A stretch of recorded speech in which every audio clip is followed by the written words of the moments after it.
gmail.com.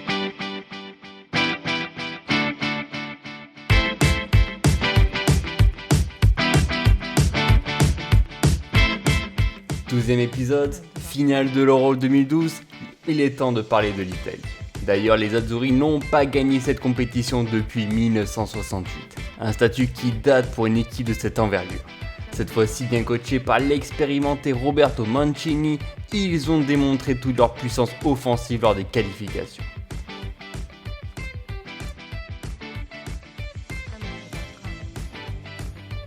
Et justement les qualifications, l'Italie a dominé son groupe J en gagnant tous ses matchs contre des grosses nations comme la Grèce, la Bosnie ou encore la Finlande. Au total, c'est 37 buts marqués et seulement 4 buts encaissés. Des véritables machines. Et le plus beau but est signé Lorenzo Insigne, auteur d'une belle reprise de volée lors de leur victoire 2-1 contre la Bosnie-Herzégovine.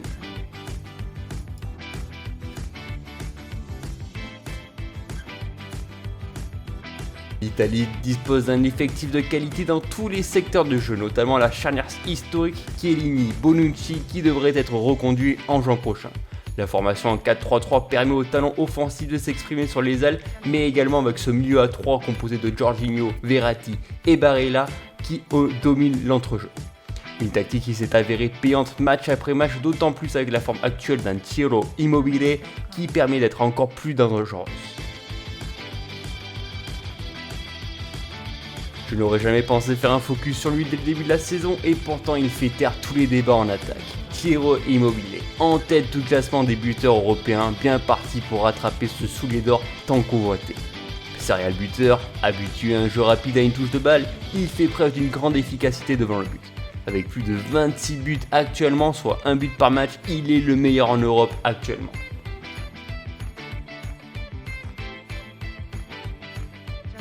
Comment Roberto Mancini parvient-il à redorer le blason des Azzurri, loin du dispositif où tout se jouait en défense? Aujourd'hui, c'est ce milieu à 3 en triangle qui forge la tactique de la sélection.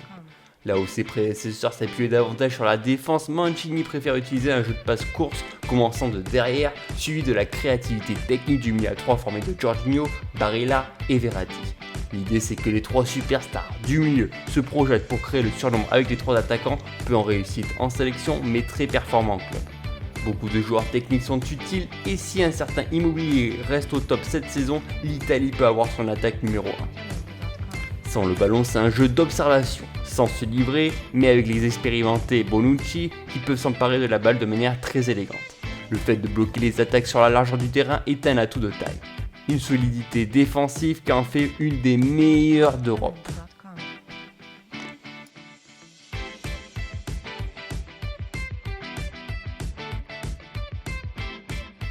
L'Italie se retrouve donc dans le groupe A avec les Pays de Galles, la Turquie et la Suisse. Un groupe assez homogène mais totalement possible pour les Italiens. Et maintenant je veux dire pourquoi et comment l'Italie peut remporter cet Euro 2020. D'abord parce qu'ils ont la technique et la créativité au milieu de terrain. Jorginho, Verratti, Barella. Voilà. Avoir un tel milieu de terrain en sélection révèle de la grande qualité. Technique, créatif et récupération très bas, ils font le jeu à leur façon et le rendent très bien. Ils font une pluie de buts. Plus de 37 buts marqués. Jamais l'Italie a été aussi tranchante en attaque. Elle ne s'est pas contentée seulement de défendre mais d'enfoncer le clou. Notamment sa victoire nette contre l'Arménie 9-1. D'autant plus qu'il y a plusieurs buteurs différents dans cette équipe. Enfin, le coach Roberto Mancini instaure un changement radical. Il utilise des joueurs les plus techniques et il est en train de donner une nouvelle image à cette Italie. Mais attention tout de même à certaines faiblesses sur les côtés avec leurs centres. Beaucoup de centres tentés, mais peu de réussite au final. Les latéraux ne sont pas les plus vifs et peuvent se faire déborder par des alliés rapides. L'Italie n'a pas eu encore l'opportunité d'affronter une top 10 nation en qualification, donc cela reste à voir. Attention à ces vieux démons, l'Italie certes championne du monde en 2006 n'a malheureusement plus brillé depuis en compétition internationale. Va-t-elle vaincre ces démons ou sombrer totalement? Merci à tous d'avoir suivi cette vidéo et n'hésitez pas comme d'habitude à me dire dans les commentaires si vous pensez que l'Italie peut remporter cet Euro 2020. N'hésitez pas non plus à vous abonner à la chaîne, à liker la vidéo, à la partager sur vos réseaux sociaux et moi je vous dis à très bientôt pour un épisode 13. On a déjà fait la moitié et on est seulement en mars. Salut!